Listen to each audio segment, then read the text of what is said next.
కావలి వైకుంఠపురం ప్రాంత వాసులను ఇబ్బందులకు గురి చేస్తున్న అన్నపగుంట సమస్యకు పరిష్కారం చూపుతామని కావలి ఎమ్మెల్యే దగ్గుమాటి వెంకటకృష్ణారెడ్డి పేర్కొన్నారు.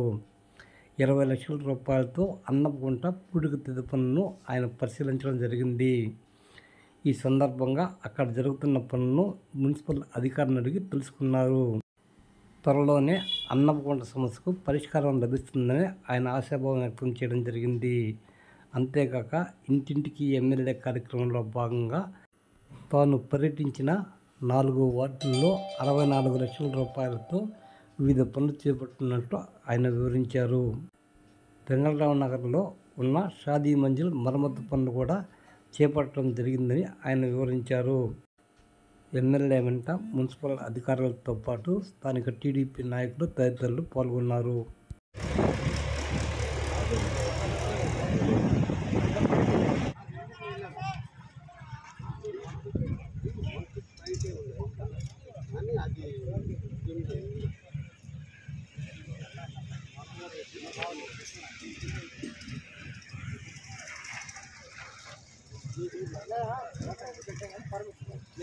ఈ రోజున కావలిలోని వైకుంఠపురం ప్రాంతంలో ఈ రోజునటువంటి పనులను పరిశీలించేందుకు ఆనపగుంటని సందర్శించడం జరిగింది. దాదాపు 40 సంవత్సరాల నుంచి కూడా ఈ ప్రాంతంలో ఉన్నటువంటి ఆనపగుంట దుర్గంధభరితమైనటువంటి పరిస్థితులు రావటం, ఇక్కడ అంతా కూడా వాటర్ స్టాగ్నేట్ అయినందువల్ల స్మెల్ రావటం, అందరి ఇళ్లలో బావుల్లోకి నీళ్లు ఇనికేటప్పుడు సీపేజ్ వాటర్ అంతా కూడా నల్లగా రావటం, వాళ్ళకి డిసీజులు రావటం, ఇవన్నీ కూడా గత ఎలక్షన్లప్పుడు ప్రజలు నా ముందుకు తీసుకురావడం జరిగింది.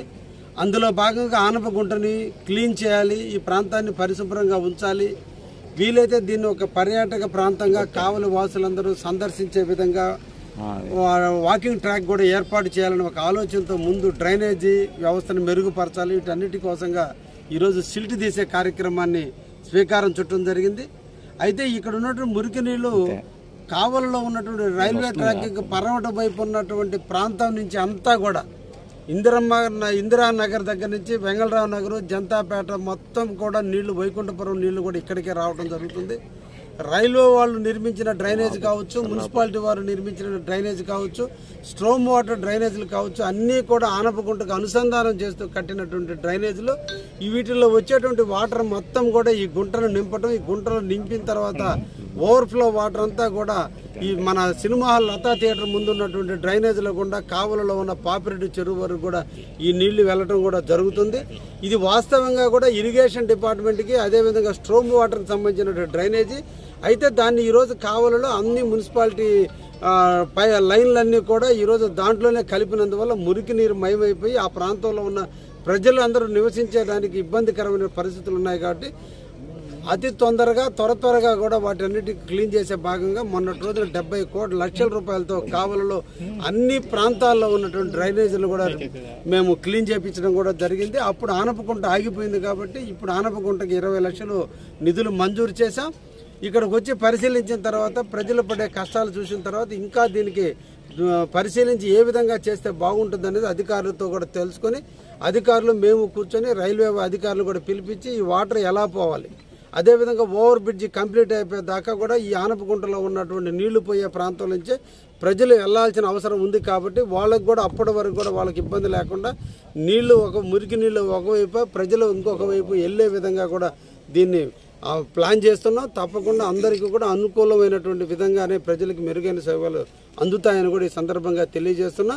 ఇదే విధంగా కావలిలో ఇంకా కూడా వెంగళరావు నగర్లో ముస్లిమ్స్ సంబంధించిన షాదీ మంజిల్ కూడా ఎప్పటి నుంచో కూడా అనాదిగా కూడా గత 5-6 సంవత్సరాలుగా నిర్వీర్యం అయిపోతే దానికి కూడా ఈరోజు మరమ్మతులు చేస్తున్నాం.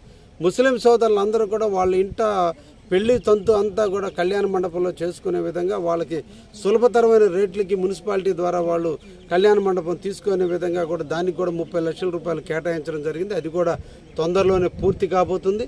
ముఖ్యంగా ఈ రోజున ఇంటింటా ఎమ్మెల్యే కార్యక్రమంలో భాగంగా నేను ఇప్పటికి 4 వార్డులను సంచరించడం జరిగింది.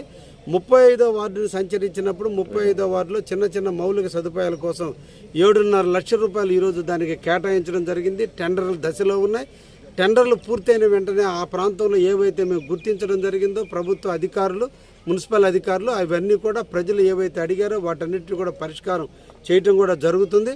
అదేవిధంగా 25వ వార్డుని సంచరించినప్పుడు అక్కడ main water storm water drainage లేక ఇళ్లలో నీళ్లు ఉంటున్నాయని సూచించడం జరిగింది. దానికి కూడా 23 లక్షల రూపాయల నిధులని ఈరోజు వారికి కూడా హెచ్చించడం జరిగింది. అదేవిధంగా 8వ వార్డులో కూడా ఇంటంటే ఎమ్మెల్యే కార్యక్రమంలో భాగంగా నేను పర్యటించినప్పుడు చింతంవారి వీధిలో రోడ్డు లేక చాలామంది ఇబ్బందులు పడుతూ ఉన్నారు. ఆ రోడ్డు అంతా బద్దలుగా పగిలిపోయి ఉంది. దాన్ని కూడా గుర్తించాం. అందుకని ఆ వార్డుకి 32 లక్షల రూపాయల నిధులు మంజూరు చేయించాం. ఈ అంతా కలిపి 64 లక్షల రూపాయలతో ఈరోజు టెండర్ పూర్తయి టెండర్ దశలో ఉంది. ఏ ప్రాంత వాసులైతే ఉన్నారో ఆ ప్రాంత వాసుల చేతనే ఆ వర్కులు చేపించి తొందరలోనే నేను చెప్పిన మాట మీద 2 నెలల్లో పూర్తి చేస్తానని చెప్పిన వర్కులన్నీ కూడా పూర్తి చేసే దిశగా ముందుకు పోతున్నాం. 39వ వార్డులో ఇప్పటి వరకు కూడా పర్యటించాం. ఇంకా అధికారులు ఎస్టిమేషన్ వేయడం జరుగుతుంది. మళ్ళా ఇంటింటా ఎమ్మెల్యే కార్యక్రమంగా ఇంకో 4-5 వార్డులు పూర్తయిన తర్వాత ఆ ప్రాంతాల్లో కూడా నిధులు కేటాయించడం కూడా జరుగుతుందని కూడా ఈ సందర్భంగా తెలియజేస్తూ